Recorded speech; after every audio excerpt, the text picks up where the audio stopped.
Hello बच्चों, कैसे हो आप। अगर आप बीएससी फोर्थ सेमेस्टर जोलॉजी का एग्ज़ाम पेपर देने वाले हैं तो ये क्वेश्चन पेपर आपके लिए वेरी वेरी इंपॉर्टेंट होने वाला, क्योंकि ऐसे बहुत से क्वेश्चंस होंगे जो इस क्वेश्चन पेपर से आपके एग्ज़ाम पेपर में पूछे जाएंगे। तो कोई भी क्वेश्चन मत छोड़ना, सभी क्वेश्चन को अच्छे से याद करना, समझना, जैसे यही क्वेश्चन इस साल आपके एग्ज़ाम पेपर में रखे हुए हैं। पेपर का नाम है gene technology, immunology and computational biology. चलिए देख लेते हैं। इस MJPRU यानी कि महात्मा ज्योतिबा फुले रोहिलखंड यूनिवर्सिटी बरेली 2025 के क्वेश्चन पेपर में कैसे कैसे और कौन कौन से क्वेश्चन पूछे गए हैं। सीधे क्वेश्चन फर्स्ट की तरफ बढ़ते हैं। पूरे 100 क्वेश्चन दे रखे होते हैं और 75 क्वेश्चन आपको करने होते हैं। सीधे क्वेश्चन फर्स्ट की तरफ बढ़ते हैं। क्वेश्चन फर्स्ट मैंने लिया है, rDNA तकनीक में DNA अणु को काटने के लिए निम्नलिखित में से किस एंजाइम का उपयोग किया जाता है। Very very important question. जो बच्चे तैयारी कर रहे हैं ये क्वेश्चन पेपर बहुत बहुत इंपॉर्टेंट है उन बच्चों के लिए। यहाँ पर डी पे टिक लगा दें, प्रतिबंध एंजाइम। जिन बच्चों को इंग्लिश में पढ़ना है वो इंग्लिश में भी पढ़ सकते हैं। चलिए नेक्स्ट क्वेश्चन की तरफ बढ़ते हैं।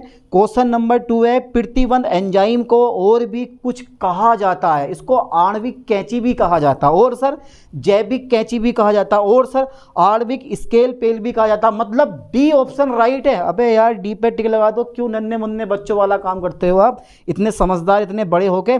चलिए क्वेश्चन नंबर 3 देख लेते हैं। प्रतिबंध एंजाइमों की खोज किसने की। अरे यार प्रतिबंध एंजाइम से 3 क्वेश्चन तो यहाँ रखे हुए मिल गए, तो वो की थी ए पे टिक लगा दो 1970 में नाथन, आर्वर और स्मिथ ने। ज़्यादा डिटेल से मैं करवाने वाला हूँ नहीं, डायरेक्टली ऑप्शन बताते हुए चलूँगा, क्योंकि आपको तैयारी करनी है, आपको पढ़ना है, आपको मेहनत करनी है, आपको अच्छे मार्क्स लेके आना है। चलिए नेक्स्ट क्वेश्चन की तरफ बढ़ते हैं। क्वेश्चन नंबर 4 है, क्लोन किए जाने वाले DNA खंड को क्या कहा जाता है। क्लोन किए जाने वाले DNA खंड को क्या कहा जाता है। फिर से क्वेश्चन फंस गया मेरे दोस्तों। जीन खंड बिल्कुल राइट ऑप्शन, DNA खंड बिल्कुल राइट ऑप्शन, DNA सम्मिलित करना बिल्कुल राइट ऑप्शन, डी पे टिक लगा दो ये सभी बेझिझक। चलिए अगले क्वेश्चन की तरफ बढ़ते हैं। यानी कि first step in genetic engineering in 12th class BSc second semester fourth semester में आपने भर के पढ़ा है, और अभी भी अगर इस क्वेश्चन का राइट ऑप्शन नहीं ढूंढ पा रहे हो तो फिर से पढ़ो, मेहनत करो। यहाँ पर राइट ऑप्शन, अनुवांशिक अभियांत्रिकी का पहला चरण क्या है। अनुवांशिक अभियांत्रिकी का पहला चरण क्या है, सी पे टिक लगा दो, अनुवांशिक सामग्री का पृथक्करण। चलिए अगले क्वेश्चन की तरफ बढ़ते हैं। क्वेश्चन नंबर 6 है, DNA को टुकड़ों में अलग करने के लिए कौन सी तकनीक उपयोग की जाती है, और वो की जाती है southern blending is a right option, B पे टिक लगा दो। ठीक है, चलिए अगला क्वेश्चन बढ़ लेते हैं। क्वेश्चन नंबर 7 है हमारा, कौन सा एंजाइम DNA के 2 टुकड़ों को जोड़ने का काम करता है। फटाफट तेजी से बता दो, चारों ऑप्शन देखो, चारों ऑप्शन पढ़ो और राइट ऑप्शन अपने माइंड में लाने की कोशिश करो, क्योंकि आप इंटेलिजेंट हो, बता सकते हो। यहाँ पर डी पे टिक लगा दो, लाइगेसस इज अ राइट ऑप्शन। अरे यार ये भी कोई सोचने समझने का काम है, सोचने समझने का काम नहीं है यार। अगर कह दे बिछड़ जा तो बिछड़ जा मेरे दोस्त। चलिए क्वेश्चन नंबर 8 देखते हैं। प्रतिबंध एंजाइमों को पृथक किया जाता है बैक्टीरिया द्वारा। ये कोई क्वेश्चन है, बैक्टीरिया द्वारा, वेरी वेरी इंपॉर्टेंट क्वेश्चन। चलिए चाहे किसी भी यूनिवर्सिटी का एग्जाम पेपर देने वाले हो, हर किसी के लिए ये question paper very very important है। कई क्वेश्चन, कई नहीं 20 से 30 क्वेश्चन की बात कर रहा हूं मैं, आपके एग्जाम पेपर में इसी क्वेश्चन पेपर से पूछे जाएंगे। जाओ चलिए क्वेश्चन नंबर 9 देखते हैं। DNA को जोड़ना और काटना ये तकनीक है DNA हेर फेर, यानी कि DNA मैनिपुलेशन, सी पे टिक लगा दो, DNA हेर फेर। चलिए अगला क्वेश्चन देखते हैं। क्वेश्चन नंबर 10 है, वेरी वेरी सिंपल क्वेश्चन। मनुष्य के भोजन के लिए अल्प प्रोटीन और ज़्यादा वसा सबसे अच्छा स्रोत है। क्या लग रहा है आप सब लोग खाते पीते हो। अबे वो नहीं है, ड्रिंकिंग नहीं।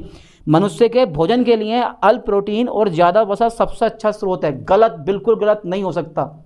ठीक है, बी पे टिक लगा दो, बिल्कुल गलत यानी का सत्य, ये कथन बिल्कुल गलत लिखा हुआ है। चलिए क्वेश्चन नंबर 11 की बात कर लेते हैं। किस एंजाइम की सहायता से ग्लूकोज लेवल 0.15 mm यानी कि मिलीमोल हो जाता है। वो होता है, सी पे टिक लगाओ, glucose oxidase. Glucose oxidase right option है। चलिए क्वेश्चन नंबर 12 देखते हैं। जीन क्लोनिंग में पहला कदम है।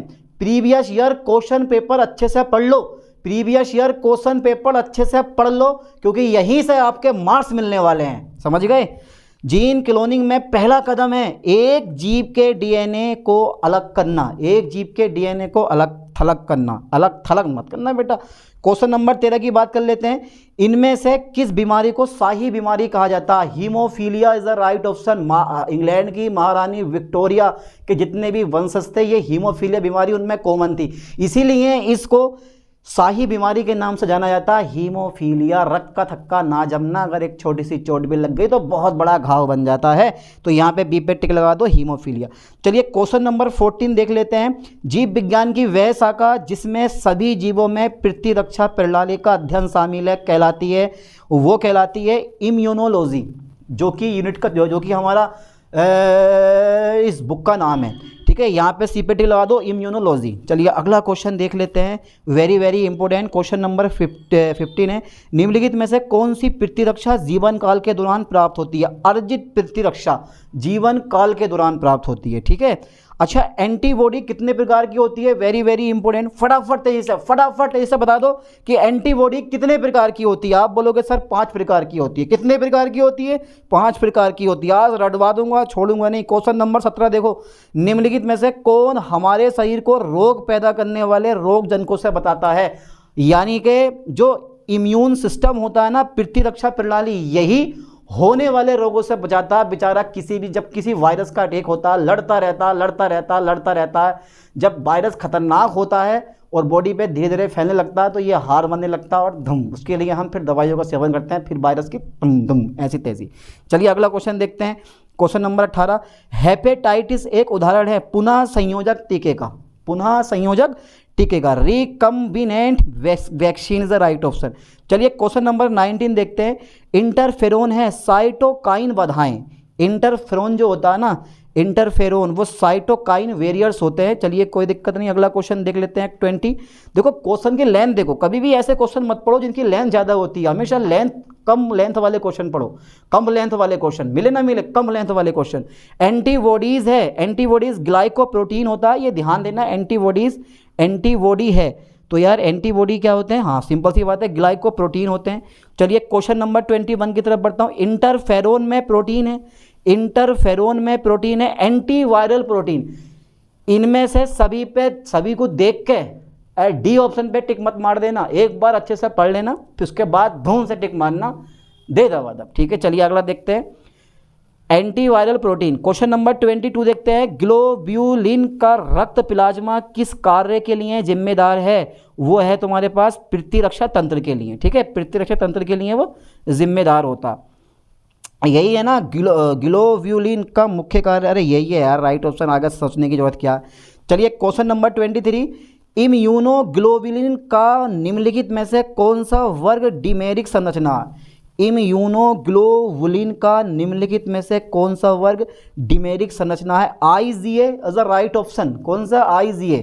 चलिए अगला क्वेश्चन देखते हैं, फटाफट तेजी से। क्वेश्चन नंबर 24 पढ़ो। बचपन से अब तक आपको डीएनए की फुल फॉर्म बताई गई है और वही बताना है। डीएनए का पूरा नाम क्या है? Deoxy ribo nucleic acid. अब इसमें देखना डीऑक्सी न्यूक्लिक एसिड लिखा है, अब क्या करें, हिंदी में लिखा हुआ है डीऑक्सी न्यूक्लिक एसिड, इंग्लिश में लिखा हुआ है डीऑक्सी राइबो न्यूक्लिक एसिड। तो ये क्वेश्चन पेपर वाले भी मिस्टेक करते हैं, और अगर लग रहा है ना कि यार कोई क्वेश्चन का आंसर मुझसे गलत हुआ है तो सही कर लेना, कोई दिक्कत नहीं है, मिस्टेक हो जाती है, ठीक है। चलिए अगला क्वेश्चन देखते हैं, तो बी पे आप टिक लगा दो। 25 देखो, डीएनए किसका बना होता है? भाई डीएनए में शर्करा भी होती है, डीएनए में फास्फेट बैकबोन भी होता है, डीएनए में अटैच बेस भी होता है, इनमें से सभी तय मारो। चलिए अगला क्वेश्चन देखते हैं, क्वेश्चन नंबर 26। निम्नलिखित में से कौन सा बंधन आधार जोड़े के बीच मौजूद है? Hydrogen bond. अभी 26 क्वेश्चन हुए हैं, पूरे 100 क्वेश्चन आज मैं करवाने वाला हूँ, बैठे रहो, उठ के जाना मत बिल्कुल भी। चलिए अगला क्वेश्चन देख लेते हैं, क्वेश्चन नंबर 27 है। निम्नलिखित में से कौन डीएनए में मौजूद नहीं होता? अल्लाह, ये क्वेश्चन ने फंसवाया, इस क्वेश्चन ने बेटा बड़े अच्छे से फंसवा दिया हमें। देखो डीएनए में जो डीएनए होता है उसमें ग्वानिन भी होता है। अच्छा बताओ, डीएनए में ग्वानिन नहीं होता, डीएनए में एडेनिन नहीं होता, डीएनए में साइटोसिन नहीं होता, या इनमें से सभी? क्या लग रहा है आप लोगों को? जल्दी बताओ। अबे क्वेश्चन पूछने का तरीका गलत है, क्वेश्चन पूछने का तरीका गलत है, इसमें होना चाहिए था नहीं, निम्नलिखित में से कौन डीएनए में मौजूद होता है, ऐसा होना चाहिए था। तो ग्वानिन भी होता है, एडेनिन भी होता है, साइटोसिन भी होता है, ये, या फिर इस इनमें से नहीं की जगह, इनमें से सभी की जगह यूरेसिल होता तो राइट होता। तो ये क्वेश्चन ही गलत है, इसको छोड़ो। इसका नंबर आपको मिल गया होगा, जो बच्चे थे जिन्होंने पेपर दिया है 2025 वाले को, इसका नंबर मिल गया होगा। तो निम्नलिखित में से कौन डीएनए में मौजूद नहीं होता? तो मैं कुछ नहीं कह सकता इसके बारे में, क्वेश्चन थोड़ा गड़बड़ है ये, ठीक है। चलिए अगला क्वेश्चन देखते हैं 28। निम्नलिखित में से कौन डीएनए के न्यूक्लियोटाइड का भाग नहीं है? अल्लाह सोच रहा है फिर से क्वेश्चन वही पूछ लिया। नाइट्रोजनी क्षार, ये भी डीएनए यानी कि न्यूक्लियोटाइड का भाग है। डीऑक्सी राइबोस शर्करा, ये भी न्यूक्लियोटाइड का भाग है। फास्फोरिक एसिड, ये भी न्यूक्लियोटाइड का भाग है। तो डी पे टिक लगा दो, D number is the right option, ठीक है। हटाओ, चलो अगला क्वेश्चन देख लेते हैं। क्वेश्चन नंबर 29 है, मनुष्य में प्रत्येक कोशिका में कितने जोड़े गुणसूत्र होते हैं? 23 जोड़े गुणसूत्र होते हैं। बी पे टिक लगा दो। अरे यार ये तो सबको पता, बहुत सिंपल सा क्वेश्चन पूछा। क्वेश्चन नंबर 30 की तरफ बढ़ लेते हैं। हीमोफीलिया रोग पुरुषों में जीन की किस संख्या के आधार पर उत्पन्न होता है? एकल जीन की संख्या के आधार पर उत्पन्न होता है। अबे जब मैं बता रहा हूं ना ऑप्शन राइट है तो वो राइट है, ठीक है। चलिए अगला क्वेश्चन देखते हैं। क्वेश्चन नंबर 31, निम्नलिखित में से कौन इम्यूनोग्लोबिन स्रावित है और दूध में मौजूद है? और दूध में मौजूद है वो है तुम्हारे पास आईजी है, दूध में मौजूद होता है IG, is the right option. चलिए क्वेश्चन नंबर 32 देखते हैं। निम्नलिखित में से कौन सी निष्क्रिय प्रतिरक्षा मांस है उसकी संतानों में स्थानांतरित होती है? देखो IgCSB होती है और दूध में IgASB होती है। तो यहाँ पे सी पे टिक लगा दो, ए और बी दोनों, ए और बी दोनों इज द राइट ऑप्शन। चलिए अगला क्वेश्चन देखते हैं। क्वेश्चन नंबर 33 है हमारा, किस इम्यूनोग्लोबुलिन आइसोटोप का आधार जीवन सबसे लंबा होता है? किस ठीक है, इम्यूनोग्लोबुलिन आइसोटोप का आधा जीवन सबसे लंबा होता, आधा जीवन सबसे लंबा होता IgM, IG कैपिटल जी का जो आधा जीवन होता है वो सबसे लंबा होता है, ठीक है। चलिए अगला क्वेश्चन देख लेते हैं। क्वेश्चन नंबर 34 है मेरे दोस्तों, निम्न में से कौन सा सुधार पूरक है? निम्न में से कौन सा सुधार पूरक है? वो है हमारा, देखो IgC भी सुधार पूरक होता है, IgM भी सुधार पूरक होता है। तो 34 का राइट ऑप्शन सी पे टिक लगा दो, ए और बी दोनों, दोनों के दोनों सुधार पूरक होते हैं ये। 35 देखो, 35 कौन सा एंटीबॉडी मुख्य रूप से म्यूकोसल सतह की रक्षा में शामिल है? कौन सा एंटीबॉडी मुख्य रूप से म्यूकोसल सतह की रक्षा में शामिल है? और वो है तुम्हारे पास ए, नहीं, ये इसका राइट ऑप्शन कौन सा होना चाहिए? ये बी नंबर पे टिक लगाओ, IgA ही है इसका भी। चलिए 36 देखते हैं फटाफट 23 है। निम्नलिखित में से किसे सक्षम लिम्फोसाइट कहा जाता है? निम्नलिखित में से किसे सक्षम लिम्फोसाइट्स कहा जाता है? बी लिम्फोसाइट्स को सक्षम लिम्फोसाइट कहा जाता है, ठीक है। समझ में आई बात? चलिए इस क्वेश्चन का ऑप्शन आप खुद बताओगे कि सर इस क्वेश्चन का ऑप्शन ये वाला राइट होना चाहिए। हार हो जाती है जब मान लिया जाता है, जीत तब होती है जब ठान लिया जाता है। चलिए, एक स्वस्थ मनुष्य में मौजूद लिम्फोसाइट की संख्या होती है। फटाफट ये सर राइट ऑप्शन कौन बताएगा? जल्दी बताओ कौन बताएगा इसका राइट ऑप्शन? ए पे टिक लगा दो, 1 ट्रिलियन, ठीक है, 1 trillion is the right option. अरे यार सिंपल सा क्वेश्चन है। चलिए हाँ, ये क्वेश्चन का आंसर मैं बताने वाला हूँ, अब मैं आपसे नहीं पूछूंगा। ऑटो एंटीबॉडी का उत्पादन निम्न के कारण हो सकता है: जेनेटिक कारक, कोशिकाओं के उत्परिवर्तन, क्लोनों का उद्भव, या बिना उतक बने एंटीबॉडी का उत्पादन, यह सब संभव है, यह सब संभव है। तो ये सब संभव है, टिक लगा दो, सब संभव है। चलिए क्वेश्चन नंबर 39 देखते हैं। पेनिसिलिन से एलर्जी इसका एक उदाहरण है। पेनिसिलिन से एलर्जी इसका एक उदाहरण है, वह है टाइप 1 अति संवेदनशीलता का, टाइप 1 अति संवेदनशीलता का। आखिर इस क्वेश्चन में ऐसा क्या है? ये कई साल से MJPRU में लगातार आ रहा है। किसी भी यूनिवर्सिटी का एग्जाम पेपर देने वाले हो, उठा लो इस क्वेश्चन को, ये क्वेश्चन पक्का फंसेगा। ऐसे पकड़ो, ऐसा मुंह में रखो, घोल के पी जाओ अंदर को, समझ गए? बहुत इंपॉर्टेंट क्वेश्चन है, बहुत इंपॉर्टेंट है। चलिए क्वेश्चन नंबर 40 देखते हैं, बहुत छोटा सा क्वेश्चन है, फटाफट इसका राइट ऑप्शन बता दो। Humoral immunity is mediated by B cell is the right option, ठीक है, ए पे टिक लगा दो, बहुत छोटा सा क्वेश्चन है। 41 देखते हैं। ह्यूमरल इम्यूनिटी भी कहा जाता है, ह्यूमरल इम्यूनिटी भी कहा जाता है, ए पे टिक लगा दो, एंटीबॉडी मध्यस्थ प्रतिरक्षा को, ठीक है। चलो कोई दिक्कत नहीं। 42 देखते हैं आज। अरे बहुत सिंपल क्वेश्चन आ गया, इस क्वेश्चन का आंसर आपको बताना है आज। कुल डीएनए में कोशिकाओं में कितनी मात्रा में साइटोप्लाज्मिक डीएनए शामिल होता है? अब अधिकांश बच्चों के मन में आ रही होगा सर मैं 95 से 99% डाल दूं, हैं? अबे किसी किसी को तो चारों ऑप्शन ही अच्छे लगते हैं, चारों पे मन करता है चारों पे सही सही टिक लगा दें, पर यार एक चुनना होता है, क्या करें, इसमें तुम्हारी भी कोई गलती नहीं है। डी पे टिक लगा दो 1 to 5%। ठीक है, चलिए अगला क्वेश्चन देख लेते हैं 43। डीएनए में हाइड्रोजन बंध को तोड़ने वाला एंजाइम है, वो है हेलिकेज। का नाम सुना है आपने? Helicase is the right option. और यह हाइड्रोजन बंध पे वो हथौड़े की मार मारता है और तोड़ के बराबर कर देता है। हटा। चलिए क्वेश्चन नंबर 44 देखते हैं। फार्मेकोजेनेसिस किसका अध्ययन है? वो है रोगाणु उत्परिवर्तन का, यानी कि जर्मिलाइन म्यूटेशंस का। ठीक है, रोगाणु उत्परिवर्तन का। 45 देखते हैं। फेनोटाइप है, यानी कि फेनोटाइप इज, वो फेनोटाइप जीनोटाइप की अभिव्यक्ति। अरे यार यही राइट ऑप्शन है, जीनोटाइप की अभिव्यक्ति इज अ राइट ऑप्शन। चलिए कोई दिक्कत नहीं, अगला क्वेश्चन देख लेते हैं मेरे दोस्तों 46। कुछ क्वेश्चन आ गए भैया, आपने 10th क्लास में सांख्यिकी पढ़ी होगी, माध्यिका का निकालने का फॉर्मूला, बहुलक निकालने का फॉर्मूला, ठीक है, ये माध्य निकालने का फॉर्मूला, ये सब पढ़े हैं ना? ये भी ना पढ़ा? अबे कुछ ही याद ना, कुछ ही ना पढ़ा। डेटा 3, 3, 10, 10, 4, 7, 10, 5, 7 का माध्य से माध्य विचलन है। 2.25 इज द राइट ऑप्शन। बता नहीं रहा हूँ, हल कर लो खुद से अपने आप। 47 देखते हैं। निम्नलिखित आंकड़ों का माध्यिका ज्ञात कीजिए। माध्यिका पहले उसको आरोही क्रम में लिखो, मतलब 1 2 3 बढ़ते हुए क्रम में लिखो। फिर पदों की संख्या देखो, अगर सम पदों की संख्या तो सम पदों वाला फॉर्मूला लगाओ, और विषम पदों की संख्या तो विषम पदों वाला फॉर्मूला लगाओ। फॉर्मूले आपको याद होने चाहिए। इसका राइट ऑप्शन सी पे टिक लगा दो, 25 आएगा। चलिए 48 देखते हैं।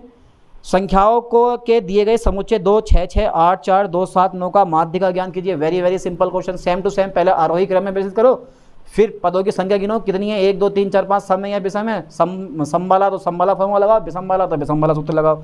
ए पे टिक लगा दो, 6 इसका राइट ऑप्शन आ जाएगा। 49 देखते हैं। भिन्नता सदैव निम्न में से किसके परिवर्तन से स्वतंत्र होती है? केंद्र लेकिन स्केल नहीं, यानी कि ओरिजिन वट नॉट स्केल। चलिए क्वेश्चन नंबर 50 हम देख लेते हैं। 2, 4, 6, 8, 10 में प्रसरण ज्ञात करें। 8 होगा, सी पे टिक लगाते हैं, बेझिझक राइट ऑप्शन। कितना होगा बेटा? 8 होगा। चलिए अगला क्वेश्चन देख लेते हैं 51। जब एक समूह का माध्य 79 है और प्रसरण 64 है तो गुणात्मक परिवर्तन होगा। गुणात्मक परिवर्तन होगा, इसका राइट ऑप्शन है मेरे दोस्तों, सी पे आप टिक लगा दें, 10.12%। ठीक है, चलिए अगला क्वेश्चन 52।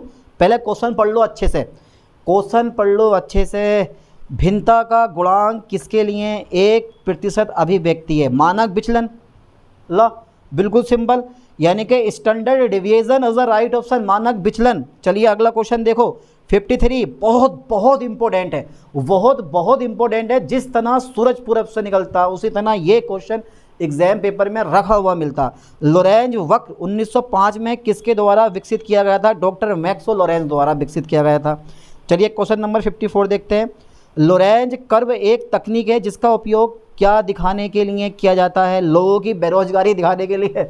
अरे यार कैसी बात कर दी। लोगों के एक समूह की संपत्ति और आय की असमानता को दर्शाने के लिए हम इसका यूज़ करते हैं। कौन सा? लोरेंज कर्व का।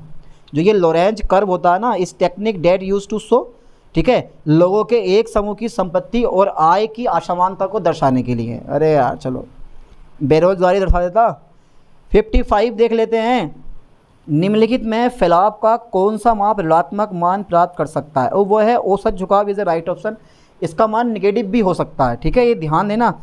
चलिए क्वेश्चन नंबर 56 देखते हैं। सांख्यिकी में एक अध्ययन जो डेटा की परिवर्तनशीलता की व्याख्या करने में मदद करता है उसे किस रूप में जाना जाता है? फैलाव का मापक। ठीक है, the measure of dispersion is the right option, फैलाव का मापक। अब फैलाव के आंकड़ों में फैलाव का माप कभी भी ...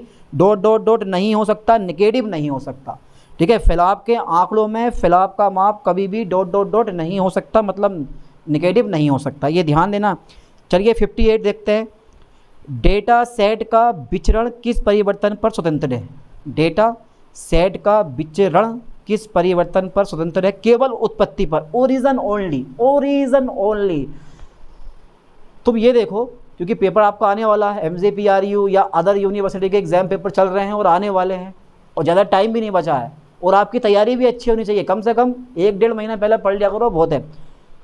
ये क्वेश्चन नॉर्मल है, आपको आने चाहिए, क्योंकि आपने पढ़ रखे। अब ऐसा नहीं है कि यार एक दिन पेपर का रह गया, लाओ ये क्वेश्चन पेपर देख ले।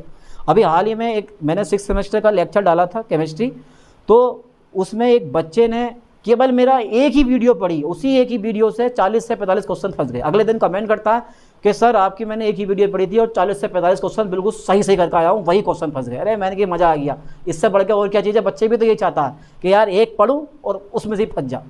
चलिए अगला क्वेश्चन देखते हैं।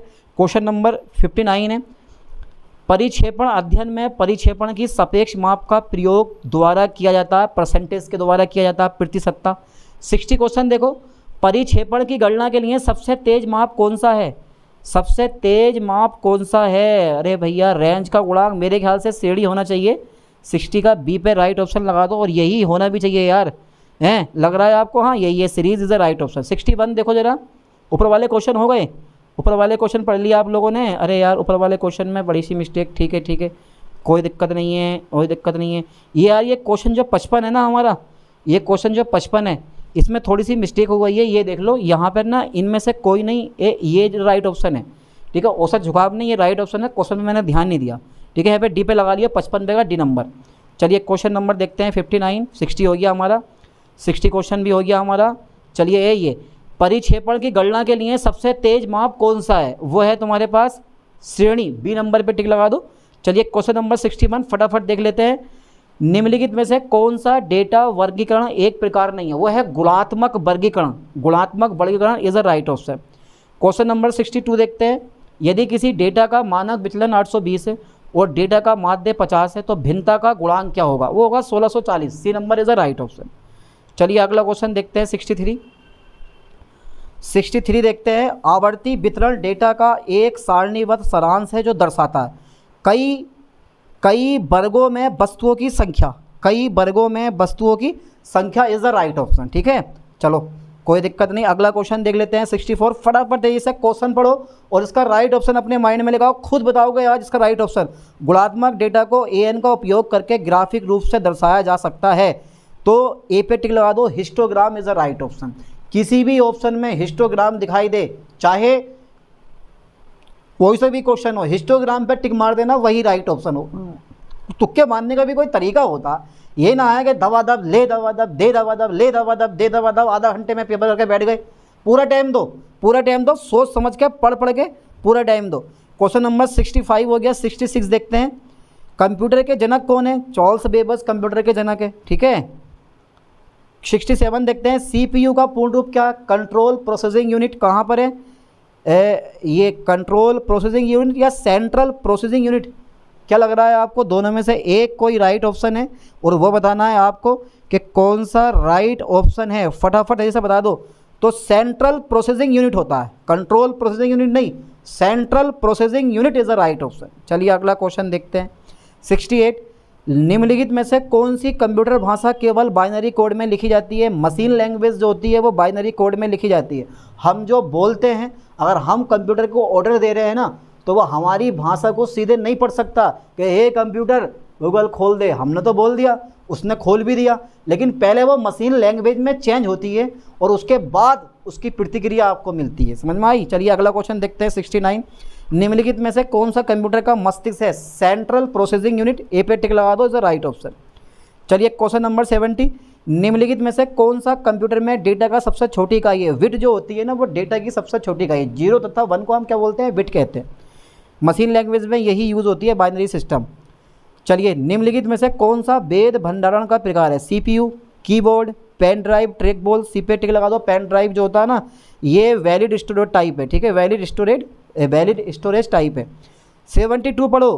कोडेड निर्देशों की सूची कहलाती है, कोडेड निर्देशों की सूची कहलाती है the list of coded instructions if called computer program.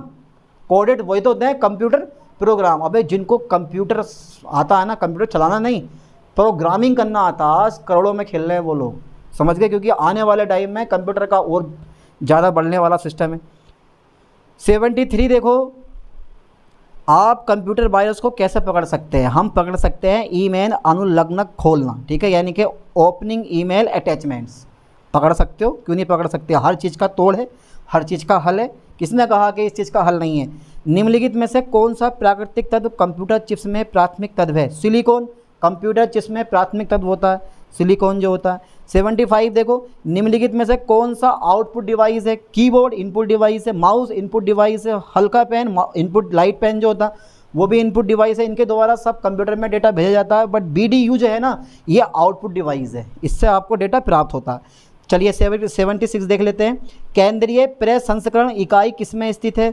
वो होती है तुम्हारे पास सिस्टम यूनिट में प्रेजेंट होती है। इन चीज़ों को तो पढ़ने का मज़ा इंग्लिश में आता है, हिंदी में तो पता नहीं चलता क्या क्या लिख रहा है। डिस्केट पर डेटा कैसे संग्रहित किया जाता है? लेज़र, बुलबुले, चुंबकत्व, मैग्नेटिज्म द्वारा जो होता है ना, डिस्केट पर डेटा यार डिस्केट, अबे कैसेडी लिख देता है। डिस्केट पर डेटा कैसे संग्रहित किया जाता है? मैग्नेटिज्म द्वारा, यानी कि चुंबकत्व द्वारा। 78 देखो, निम्नलिखित में से कौन सा वीडियो मॉनिटर पर सबसे छोटा दृश्य तत्व है? पिक्सल का नाम सुना है यार, ये 48 मेगापिक्सल का बस है, ये बी पे टिक लगा दो, pixel is the right option. चलिए 79 देखते हैं।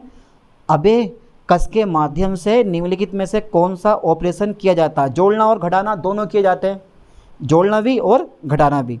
चलिए 79 का सी नंबर। 80 का देख लेते हैं। दूसरी पीढ़ी के कंप्यूटरों में निम्नलिखित में से किस तकनीक या घटक का उपयोग किया जाता है? और वो क्या जाता है? ट्रांजिस्टर का। Transistor is the right option, ठीक है। चलिए क्वेश्चन नंबर 81 फटाफट देख लेते हैं, पढ़ो। अबे कंप्यूटर के सारे क्वेश्चन बहुत इजी आते हैं, तो अब बेटा कंप्यूटर भी पढ़ना पड़ेगा, कंप्यूटर के भी पन्ने पलटने पड़ेंगे। और आपको तो नॉलेज अच्छी खासी होगी जिन्होंने कंप्यूटर कोर्स किया है। कंप्यूटर पार्ट की क्या भूमिका है? बी पे आप टिक लगा दो। कंप्यूटर बाह्य उपकरणों के साथ संचार करना, कम्युनिकेटिंग विद कंप्यूटर पेरिफेरल्स, ठीक है, peripherals is the right option. 82 अबे फिर डाल दिया, न्यूक्लियोटाइड के कार्यों में शामिल है सूचना भंडारण और प्रसारण, राइट ऑप्शन है।